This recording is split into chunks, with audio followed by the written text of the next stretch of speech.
기도는 성경이 그리스도인들의 삶에 가르치는 여러 주제들 가운데 가장 무겁고 가장 중요한 주제 중 하나가 바로 기도입니다.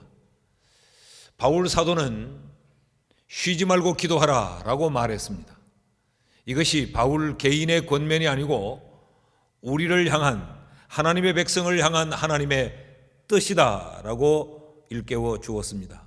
하나님께서는 우리가 기도를 붙잡고 기도와 함께 기도가 우리의 삶이 되는 그런 매일의 삶을 살기를 원하시는 거죠. 구약의 선자 사무엘은 기도를 소홀히 여기거나 기도를 가볍게 대하거나 기도를 멈추거나 기도 없이 살아가는 그 삶을 죄라고 지적했어요. 그래서 사무엘 선자는 나는 기도를 쉬는 죄를 범치 않겠다라고 말했습니다. 기도가 얼마나 중요한가를 우리에게 가르쳐주는 말씀이죠. 그래서 우리는 이 히스기야를 통하여서 기도에 대하여서 배우려고 합니다. 왜 하필 히스기야냐? 성경에 기도한 기도의 사람들이 참 많은데 왜 하필이면 이 히스기야를 통하여서 기도를 배우려고 하느냐? 그 이유는 히스기야의 삶 때문에 그렇습니다. 히스기야의 이 삶이 우리가 소망하는 삶이고 우리가 부러워하는 삶이에요. 열왕기하 18장 7절 말씀을 보면 여호와께서 그와 함께 하심에 그가 어디로 가든지 형통하였더라. 저가 아수르 왕을 배반하고 숨기지 아니하였더라. 히스기야는 어떤 삶을 살았던 사람인가? 하나님이 함께해 주시는 삶을 살았던 사람이에요. 그래서 히스기야는 모든 일이 형통한 인생으로 살았던 사람입니다. 얼마나 부럽고 얼마나 아름다운 삶이에요. 그리스도인에게 있어서 가장 아름답고 영광스러움이 있다면 하나님이 그와 함께해 주시는 것, 그로 말미암아 그 삶이 형통한 것 아니겠습니까? 그런데 히스기야가 바로 이런 삶을 살았다는 말이죠. 그런가 하면 역대하 32장 24절 말씀에 보면 그때의 히스기야가 병들어 죽게 되었으므로 여호와께 기도하매 여호와께서 그에게 대답하시고 또 이적을 보이셨다. 이적을 보였다는 말은 병들어 죽게 된 그가 그 병에서 노임을 받고 다시 살아나게 되었다라는 이야기죠. 히스기야는 이런 반전의 인생을 산 사람, 이 역전의 인생 드라마를 펼친 인물이 바로 히스기야예요. 사람이 살면서 이런저런 일을 만날 수 있겠지만 그 일로 통하여서 그 인생이 다시 역전된 삶을 사는 것, 그건 그렇게 쉽지 않지요. 근데 히스기야는 바로 그런 삶을 살았던 사람이다. 뿐만 아니라 역대하 32장 27절에서 29절 말씀을 보면요, 히스기야가 부와 영광이 지극한지라 이에 은금과 보석과 향품과 방패와 온갖 보배로운 그릇들을 위하여 창고를 세우며, 얼마나 많은 보석과 향품들, 그런 재산이 있었으면 이것을 보관할 창고를 세웠다. 뿐만 아니라 새 포도주와 기름의 산물을 위하여 창고를 세우며 온갖 짐승의 외양간을 세우며 양떼의 우리를 갖추며 양떼와 많은 소떼를 위하여서 성읍들을 세웠으니 이는 하나님이 그에게 재산을 심히 많이 주셨습니다. 하나님이 얼마나 많은 재산의 복을 주셨으면 하나님이 주신 복들을 관리하기 위해서, 그것을 간수하기 위해서 창고도 짓고 우리도 세우고 성읍들을 세웠다라고 이야기해요. 이 부요와 풍요의 삶을 산 사람이 바로 히스기야입니다. 여러분, 우리에게도 이런 삶이 주어져야 되지 않겠어요? 나는 오늘 3부 예배를 드린 여러분 모두에게도 이런 삶이 여러분의 삶 될 수 있기를 소망합니다. 그런데 이렇게 멋지고 이 영광스럽고 이 성공적인 이 삶이 기도와 연관되었다는 사실을 아십니까? 자, 히스기야는 그야말로 성공적인 인생을 살았어요. 하나님이 그와 함께 해주시고 그러니까 그는 영적으로도 성공한 사람이요, 또 그는 육신적으로도 부러울 것이 없는 성공한 인물, 그리고 그는 왕이었습니다. 그는 왕의 가문에서 태어났습니다. 혈통도, 그리고 그의 신분과 지위와 명예도, 그리고 물질도, 그리고 그의 신앙도 어느 하나 빠질 것이 없는 성공의 인물이 바로 히스기야인데, 이러한 삶이 히스기야의 기도와 연관이 되어져 있다는 거죠. 그래서 우리는 히스기야에게서 기도를 배우려고 합니다. 오늘 본문에서 만나는 히스기야도 기도하는 모습으로 우리에게 등장하고 있습니다. 20절 말씀을 보면, 이러므로 히스기야 왕이 아모스의 아들 선지자 이사야와 더불어 하늘을 향하여 부르짖어 기도하였더니, 지금 히스기야가 부르짖어 기도하는 모습으로 소개가 되고 있어요. 여기 부르짖다라고 하는 이 말은 자크라고 하는 말인데, 이 말은 극한 두려움과 공포 속에서 외치는 그 외침이에요. 그러니까 지금 이 히스기야는 어떤 공포와 놀람과 이런 두려움에 사로잡혀서 그 두려움으로 인하여 하나님을 향해 소리치며 지금 기도하고 있다라는 것이죠. 자, 히스기야는 왜 기도했을까? 여기서부터 오늘 말씀을 출발하려고 합니다. 그 첫째로, 왜 기도해야 하는가? 우리는 언제 기도해야 되는가? 왜 기도가 필요한가? 20절 말씀을 다시 보면, 이러므로 히스기야 왕이 아모스의 아들 선지자 이사야와 더불어 하늘을 향하여 부르짖어 기도하였더라. 그러니까 이러므로 기도하였다라는 이야기지요. 그 이러므로 어떠했기에, 여기 이러므로에 해당하는 내용이 앞에 있는 32장 1절에서 19절까지의 내용이에요. 그 긴 내용으로 말미암아 이 히스기야가 만나고 있는 상황을 열왕기하 19장 3절에서는 이렇게 표현을 하고 있습니다. 그들이 이사야에게 이르되, 히스기야의 말씀이 오늘은 환난과 징벌과 모욕의 날이라 아이를 낳을 때가 되었으나 해산할 힘이 없도다. 지금 이 히스기야가 이러므로라고 한 그 상황이 어떤 상황이냐? 아수르 나라가 이 남유다를 침공해 들어왔어요.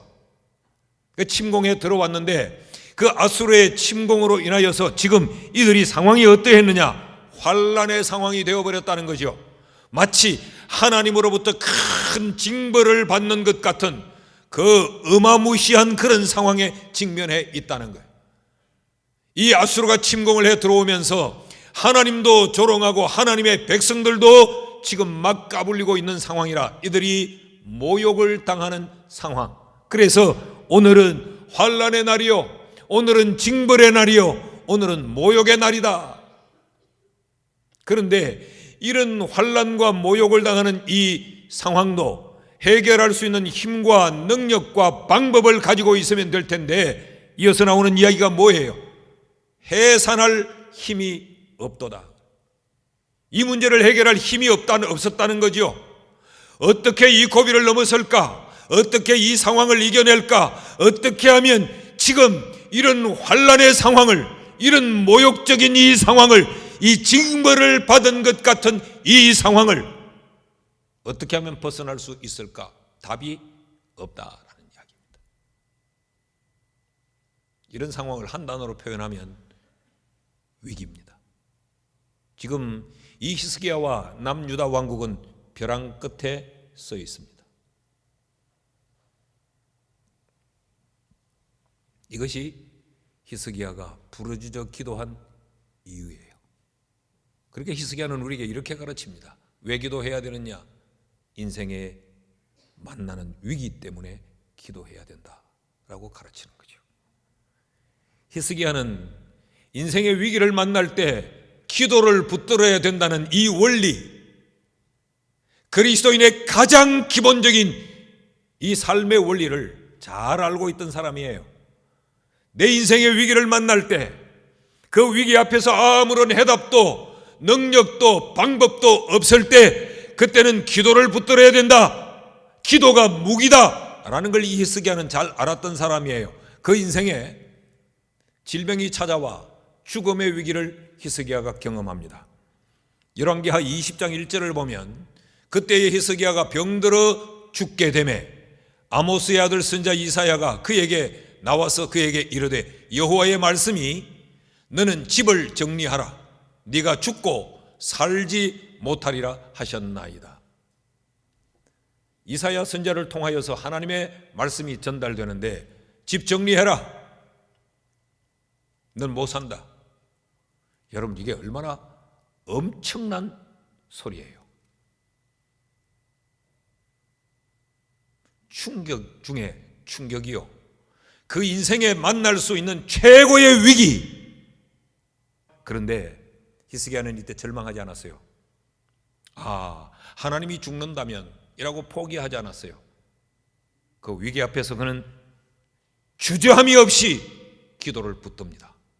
자, 1절에서 이런 선언을 듣자 이어지는 2절 3절을 보면 히스기야가 낯을 벽으로 향하여 여호와께 기도하여 이르되 여호와여 구하오니 내가 진실과 전심으로 주 앞에 행하며 주께서 보시기에 선하게 행한 것을 기억하옵소서 하고 히스기야가 심히 통곡하더라.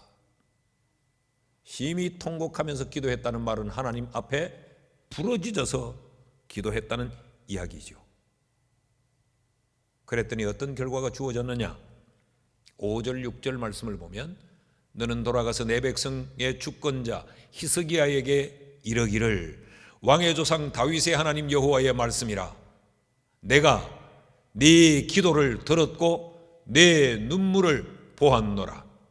내가 너를 낫게 하리니 네가 3일 만에 여호와의 성전에 올라가겠고 내가 네 날에 15년을 더할 것이며 내가 너와 이 성을 아수르 왕의 손에서 구원하고 내가 나를 위하고 또 내 종 다윗을 위함으로 이 성을 보호하리라 하셨다 하라 하셨더라. 할렐루야. 하나님이 내가 너를 낫게 하겠다. 네가 죽을 병에 들었지만 사흘 만에 일어나 여호와의 성전으로 갈 것이며 내 생명의 날을 15년 동안 내가 더 연장하여 주리라. 이 히스기야의 삶이 우리에게 가르치는 것이 뭐예요? 인생의 위기를 만날 때는 기도를 붙들어야 된다라는 것이죠. 하나님 앞에 기도하는 여러분 되시기를 주의 이름으로 축원합니다. 자, 그런데 문제는 그럼 위기가 언제 오냐라는 것입니다. 위기는 언제 우리에게 찾아오냐? 그 위기가 언제 찾아오는 건지를 알면 그때 기도하면 되지 않을까? 결론부터 말씀드리면 위기는 연중무휴입니다. 언제든지 위기는 찾아옵니다. 역대하에서 이 히스기야에 관한 내용, 이 히스기야 스토리가 29장, 30장, 31장, 32장 넉 장의 패키지로 같이 묶어져 있어요. 29장을 보면 히스기야가 25살의 왕에 즉위합니다. 그리고는 그 아버지가 개판을 쳐놓은 성전을 정화합니다. 그의 아버지는 이 성전에, 제가 쉽게 설명할게요. 강대상도 치워버리고 찬양대석도 없애버리고 이 하나님을 예배하는 성전을 이방신을 예배하는 제단으로 만들어버렸어요. 그러니까 그는 왕이 즉위하자마자 성전을 정화합니다. 그리고 30장에 가면 수백 년 동안 지키지 않았다는 유월절 절기를 다시 지킵니다. 유월절 절기가 뭐냐? 유월절은 이스라엘 백성들이 애굽에서 종살이 하다가 하나님의 기적 같은 은총으로 구원받은 그 사건을 기억해서 하나님의 은혜에 감사 찬양하는 절기가 바로 유월절이에요. 그리고 이 유월절이 그동안 폐기되어져 있었다는 말은 이들이 하나님의 은혜를 잊고 살았다는 말이죠. 히스기야는 유월절 절기를 회복시킵니다. 그리고 31장에 가면 전 사회적인 신앙의 개혁을 일으킵니다. 사회 구석구석에 우상 이방 신상들이 세워져 있고 제단이 만들어져 있고 온 백성이 타락의 길로 빠져들고 있었어요. 히스기야는 이런 이방 신상들을 찢고 부수고 신당을 헐고 허물어뜨리면서 사회의 개혁을 일으켜냅니다. 29장, 30장, 31장은 히스기야의 하나님을 향한 헌신과 열정을 우리에게 보여줘요. 자, 그런데 31장 이 다음 32장이 나오는데 이 32장의 첫 절 1절이 이렇게 시작을 합니다. 이 모든 충성된 일을 한 후에 아수르 왕 산헤립이 유다에 들어와서 견고한 성읍들을 향하여 진을 치고 쳐서 점령하고자 한지라. 이 모든 충성된 일을 한 후에 인생의 위기를 맞습니다. 여러분 잘 기억하십시오. 우리가 신앙의 정절을 지키고 우리가 주의 일에 헌신했을 때도 위기는 찾아온다는 것입니다.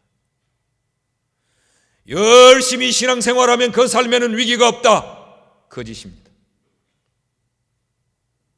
지금 29장, 30장, 31장은 어떤 의미에서 히스기야가 목숨을 걸고 주를 위해 충성하고 헌신한 것 아니에요? 그랬더니 생각지도 않았던 아수르 군대가 침공을 해 들어옵니다.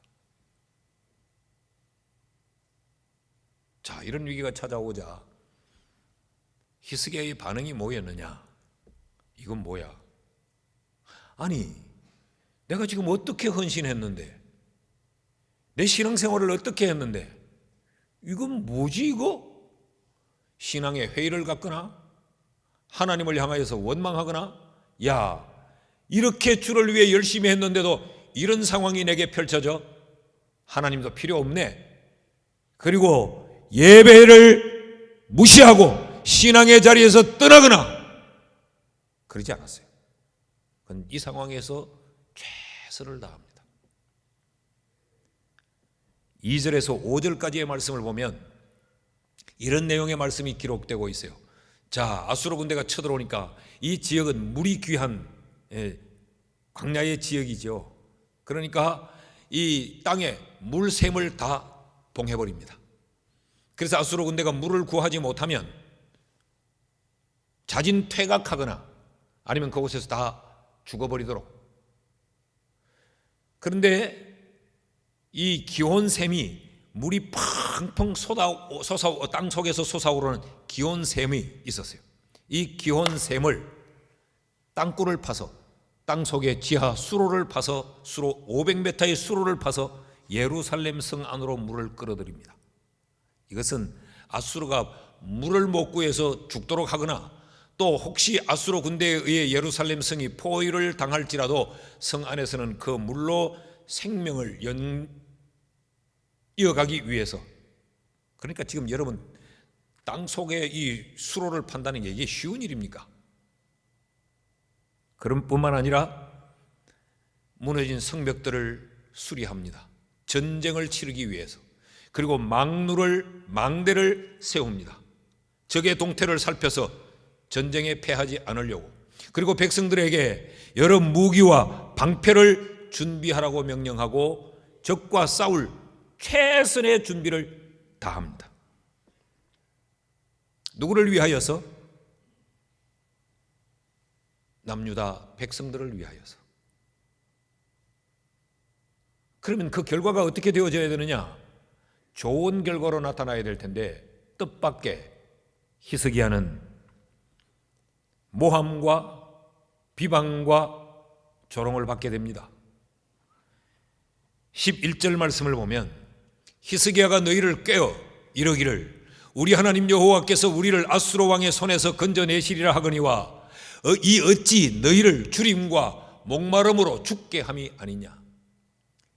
히스기야는 이런 상황에서도 최선을 다해서 백성들을 격려했어요. 하나님이 우리를 도울 겁니다. 낭망하지 맙시다. 싸웁시다 라고 격려를 하니까 히스기야에게 돌아온 말이 백성들을 다 미혹한다. 지금 봐라, 먹을 게 어디냐. 너희 다 굶주려 죽게 만드는 히스기야의 헛수작이다. 억울한 누명을 갖다 씌웁니다.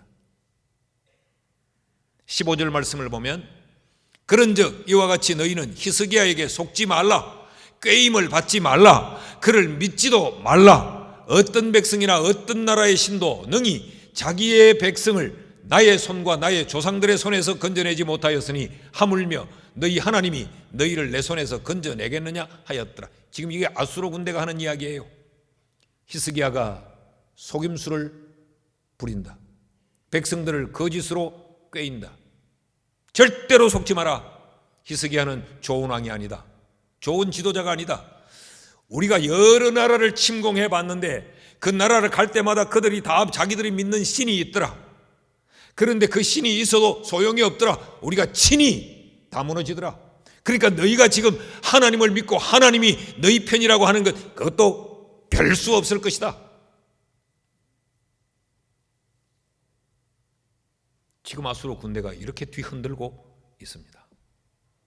자, 히스기야는 그 유다 백성들을 위해, 그 공동체를 위해 혼신의 힘을 다해서 최선을 다하고 있는데도 지금 분란이 일어날 상황이요, 자신이 불신을 당할 그런 상황이에요. 16절 말씀도 보면요, 산헤립의 신하들도 더욱 여호와 하나님과 그의 종 히스기야를 비방하였더라. 이들이 하나님도 조롱하고 하나님이 세운 그 히스기야 왕도 비방을 하는 거죠. 여러분, 여기서 또 하나 인생의 위기는 언제 찾아오는가? 우리가 최선을 다하여 열심으로 살아가는 그 순간에도 위기는 찾아온다는 겁니다. 억울하게 찾아오기도 하고 거짓으로 찾아오기도 하고 여러 모양으로 찾아올 수 있다는 거죠. 주를 위해 충성과 헌신을 다할 때도 위기는 찾아오고, 아니 내 인생을 누구에게 견주어 놓아도 떳떳할 만큼 최선을 다하여 열심으로 살아오는데도 위기는 찾아올 수 있다. 이 위기가 찾아오는 게 17절에 보면요, 편지를 보내가 문서를 보내서 지금 히스기야를 뒤흔들고 있습니다. 그런가 하면 18절에는 말로 위협을 하고 모략을 합니다.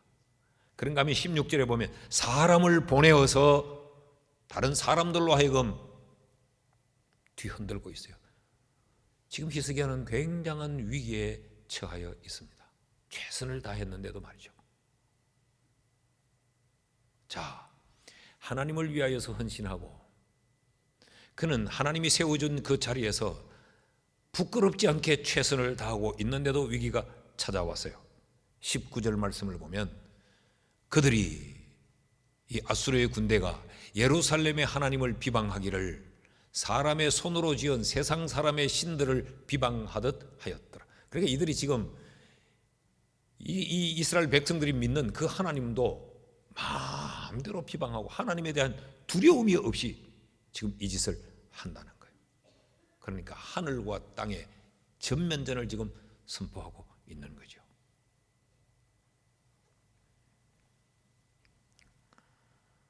여기서 우리에게 주는 교훈이 있습니다. 한번 따라 하시죠. 위기는 언제나 찾아온다. 잘 될 때도 찾아오고 열심히 신앙생활을 할 때도 찾아오고 최선의 삶을 살아가고 있을 때도 찾아오고 위기는 언제나 찾아올 수 있다는 거예요. 그러므로 성경은 우리에게 기도해야 된다라고 가르칩니다. 이름으로 부르짖어 기도하였더라. 사랑하는 여러분, 기도를 붙들고 기도의 삶을, 아니 우리의 인생이 기도가 될 수 있기를 주의 이름으로 축원합니다. 둘째로, 어떻게 기도해야 되는가? 어떻게 기도해야 하는가? 기도의 방법이나 기도의 자세나 뭐 이런 것들을 지금 배우려고 하는 것이 아닙니다. 20절 말씀을 다시 보면 이러므로 히스기야 왕이 아모스의 아들 선지자 이사야와 더불어 하늘을 향하여 부르짖어 기도했다. 이 히스기야 기도에서 우리에게 기도를 가르치는 두 가지 중요한 요소가 있어요. 그 하나는 선지자 이사야와 더불어 부르짖어 기도했다라고 말해요. 아모스의 아들 이사야 선지자와 더불어 기도했다. 이게 무슨 의미일까? 기도할 때는 꼭 그런 목사님과 같이 기도해야 되는가? 여러분, 이 선지자는 하나님의 말씀을 대언하는 사람이죠. 이미 하나님은 이 이사야 선지자를 통하여서 히스기야에게 하나님의 말씀을 이미 전달해 주었어요. 열왕기하 19장 6절에서 7절 말씀을 보면요, 이사야가 그들에게 이르되 너희는 너희 주에게 이렇게 말해라. 너희 주는 히스기야 왕을 말해요. 왕에게 말해라. 여호와의 말씀이 너는 아수르 왕의 신복에게 들은 바 나를 모욕하는 말 때문에 두려워하지 말라. 내가 한 영을 그의 속에 두어 그로 소문을 듣고 그의 본국으로 돌아가게 하고 또 그의 본국에서 그에게 칼에 죽게 하리라 하셨느니라 하더라. 이건 하나님의 약속이죠. 히스기야에게 두려워하지 마라. 내가 그에게 한 영을 두어서, 다시 말하면 그를 움직여서 예루살렘 성을 치지 못하게 하고 본국으로 돌아가게 만들 거다. 본국으로 돌아가서는 칼에 찔려 죽을 거야 라는 이 말씀을 주세요. 뿐만 아니라 32절에서 34절 말씀에도 보면 그러므로 여호와께서 아수르 왕을 가리켜 이르시기를 그가 이 성에 이르지 못하며 이리로 화살을 쏘지 못하며 방패를 성을 향하여 세우지 못하며 치려고 토성을 쌓지도 못하고, 그러니까 예루살렘 성을 절대 공격하지 못한다는 거예요. 그리고 오던 길로 돌아가고 이 성에 이르지 못하리라 하셨으니 이는 여호와의 말씀이시라. 내가 나와 나의 종 다윗을 위하여 이 성을 보호하여 구원하리라 하셨나이다 하였더라. 절대로 아수르는 예루살렘 성을 칠 수 없다. 왜냐하면 내 백성이 사는 곳이요 내가 보호하는 나의 성이기 때문에 내가 보호한다. 이게 이사야 선지자를 통하여 주었던 하나님의 말씀이에요. 자, 그러니까 지금 이 히스기야가 선지자 이사야와 더불어 기도했다는 이 말의 의미는 하나님이 주셨던 그 약속의 말씀을 붙들고 그 약속의 말씀을 신뢰하고 그 약속을 의지해서 하나님을 향해 부르짖어 기도했다라는 이야기입니다. 여러분, 이것이 믿음이에요. 믿음이 뭐냐? 믿음은 하나님의 약속을 붙잡는 것, 그것이 믿음입니다. 청교도 목사 토마스 왓슨은 말하기를 물고기가 물 속에서 살듯이 믿음이란 하나님의 약속 안에서 사는 것이다 그랬어요. 그러니까 믿음은 뭐냐? 믿음은 하나님의 약속 안에 머무는 것, 그게 믿음이라는 거예요. 히스기야는 믿음의 기도를 드렸던 거예요. 하나님의 그 약속의 말씀을 붙들고 기도했던 거죠.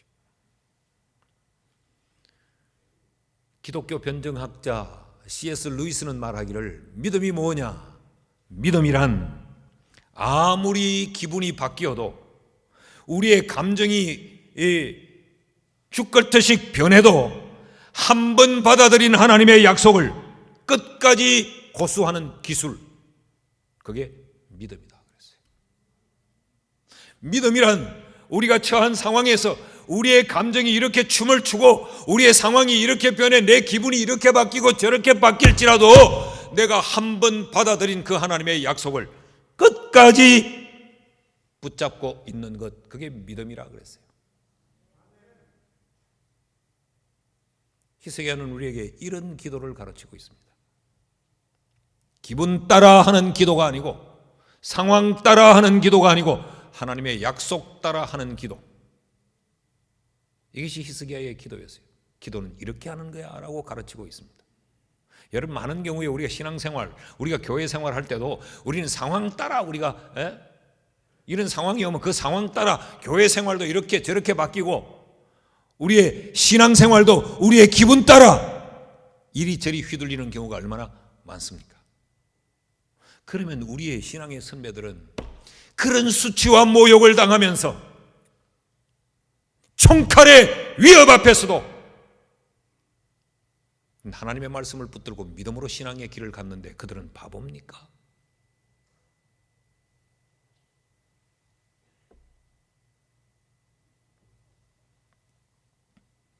둘째로 히스기야는 어떻게 기도했느냐?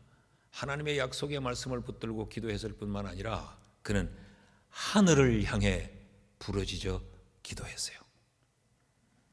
이것이 기도입니다. 기도는 뭐냐? 하늘을 향해 부르짖는 거예요. 여기 하늘을 향한다고 하는 것은 공간적인 하늘을 말하는 것이 아니고 하나님을 칭합니다. 하나님을 향해 부르짖는 것이 기도다라는 이야기예요. 하나님을 향한다라는 말은 우리의 눈을, 우리의 생각을, 우리의 감정을, 우리의 의지를, 문제를 향하지 않고 하나님을 향하는 것. 여러분, 이것이 이해가 되는지 모르겠어요.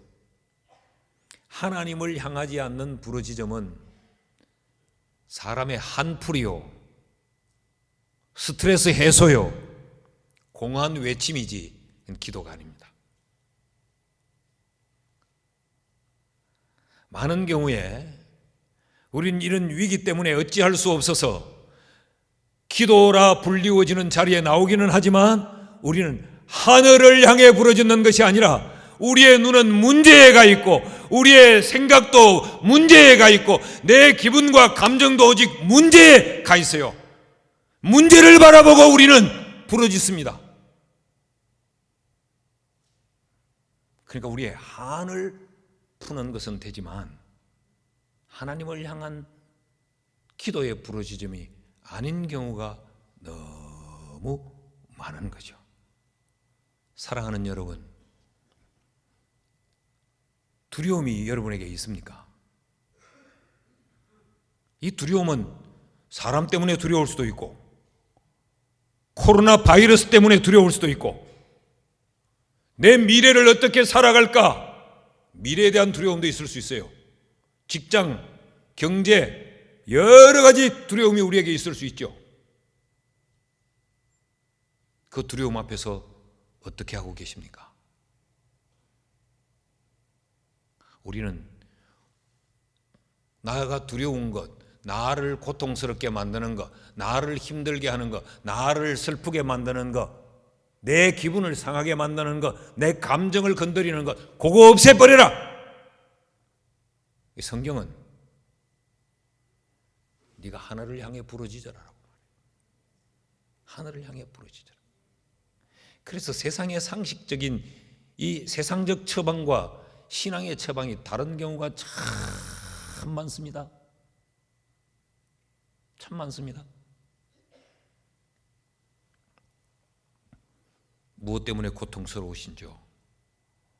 무엇이 여러분을 힘들게 하는지요? 그것을 보지 말고 여러분의 눈을 하늘로 향할 수 있기를 바랍니다.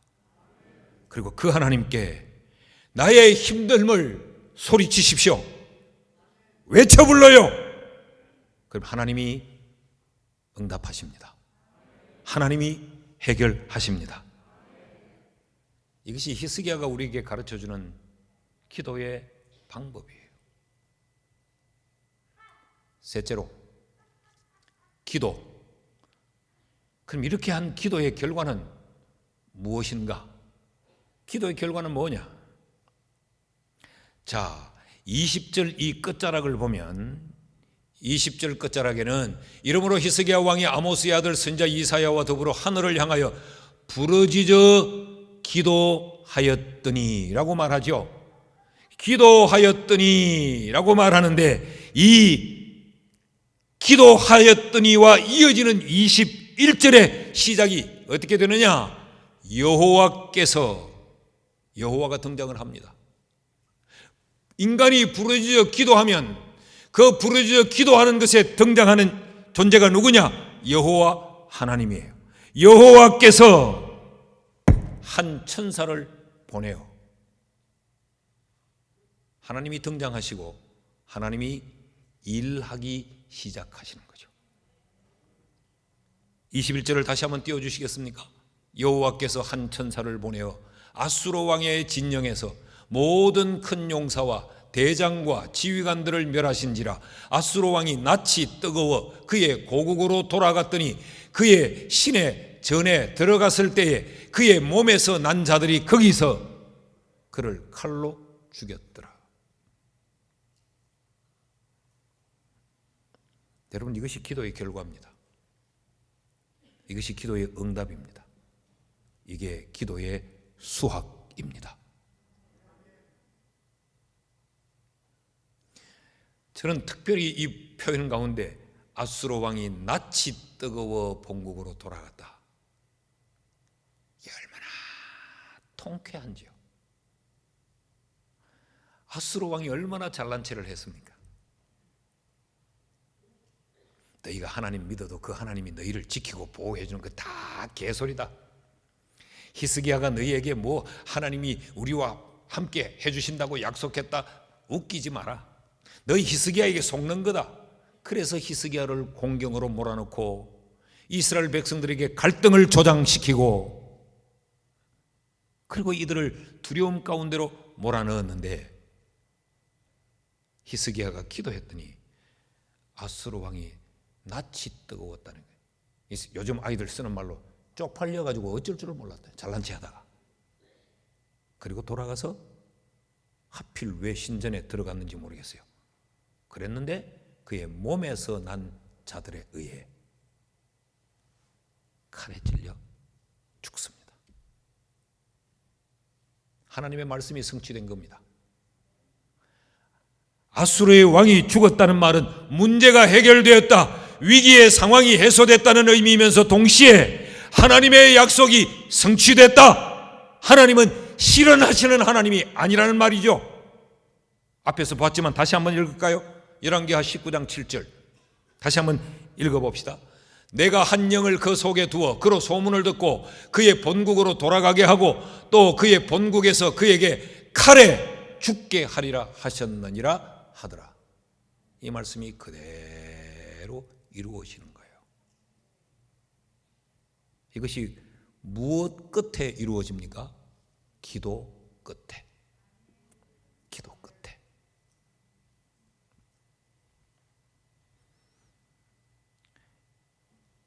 여러분, 이것이 기도의 결과라는 사실을 알면 기도하지 않을 수 없습니다. 그래도 기도하지 않는다는 것은 하나님에 대한 신뢰가 없다는 겁니다.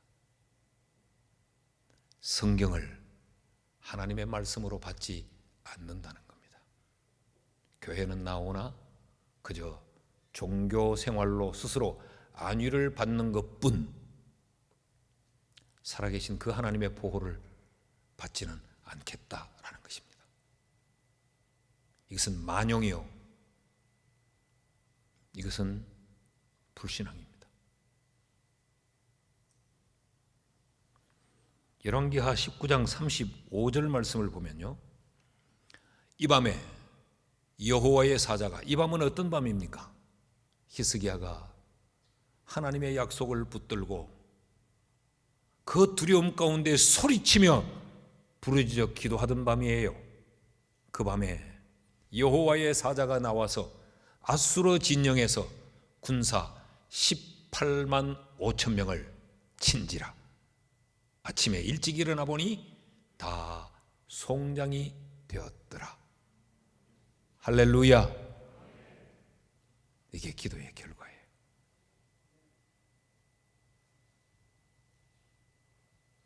기가 막힌 방법 아니에요. 히스기야가 그 밤에 하나님 앞에 두려움에 붙들려 부르짖어 기도할 때 이렇게 될 줄 알았을까요? 그래서 예레미야 33장 3절에는 이렇게 말합니다. 환난 날에 너희는 내게 부르짖어라. 내가 너희에게 응답하겠고 너희가 알지 못하는 크고 비밀한 일을 보이리라. 여러분, 우리가 기도하면 하나님이 일하시는데 그 하나님의 일하심은 우리가 다 모를 수 있어요. 천사를 통해 이 일을 할 때 그 누구도 알아차리지 못했어요. 그래서 하나님의 응답은 우리가 알지 못하는, 상상도 할 수 없는 크고 비밀한 것으로 우리에게 주어집니다. 뿐만 아니라 23절 말씀 보세요.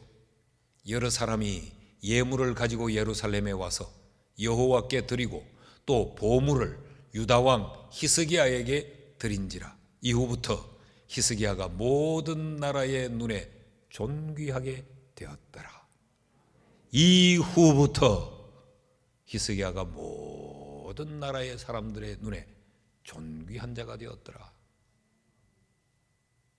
하나님은 기도하는 사람에게 그 인생의 위기를 존귀의 기회로 바꾸어 주십니다. 이게 기도의 결과입니다. 그러니까 우리는 위기를 두려워할 것이 아니고 위기 앞에 하나님을 향하여 부르짖어 기도해야 돼요. 그러면 하나님이 우리의 인생을 역전의 인생이 되도록, 반전의 드라마가 우리의 인생에 펼쳐지도록 하나님이 은혜와 복을 베풀어 주십니다. 믿습니까? 그러니까 결과적으로 보니까 이 아수르가 안 쳐들어온 것보다 쳐들어온 게 좋았어. 이것 때문에 히스기야는 존귀한 인물로, 야, 저 히스기야가 누구길래 아수르가 힘을 못 쓰냐? 저 히스기야가 믿는 저 하나님이 어떤 하나님이길래 저를 저렇게 지키고 보호하느냐? 그래서 예물을 가지고 와서 하나님 앞에 드리고 보물을 가지고 와서 히스기야에게 주고, 이 말을 요즘 우리말로 바꾸면 하나님은 영광을 받으시고 우리는 존귀하게 되고, 이게 기도의 결과라는 겁니다. 자, 더 놀라운 사실이 있습니다. 이런 기도의 결과들보다 더 놀라운 사실은 열왕기하 19장 20절을 보면, 지금 열왕기하와 역대하를 지금 번갈아 제가 말씀을 드리는 것은 동일한 내용을 다루고 있기 때문에 그래요. 열왕기하 19장 20절에 보면요, 아모스의 아들 이사야가 히스기야에게 보내 이르되 이스라엘 하나님 여호와의 말씀이 내가 아수르 왕 사네립 때문에 내게 기도하는 것을 내가 들었노라 하셨나이다. 아직까지 아수르 왕이 시퍼렇게 살아있어요. 상황은 하나도 바뀐 것이 없어요. 그래서 지금 두려워서 하나님 앞에 부르짖어 기도하는데 성경이 뭐라고 말합니까? 히스기야가 기도를 시작할 때에, 하나님을 향하여 부르짖어 기도할 때에 이미 하나님은 히스기야의 기도를 들으셨다. 히스기야의 통곡하는 눈물을 하나님은 보셨다라고 말해요. 이게 기도의 신비스러움입니다. 여러분, 우리가 하나님을 향하여 기도를 시작하는 그 순간 하나님은 우리의 기도를 붙잡습니다.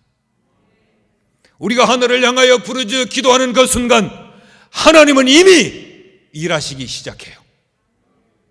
이게 기도입니다. 이게 기도요.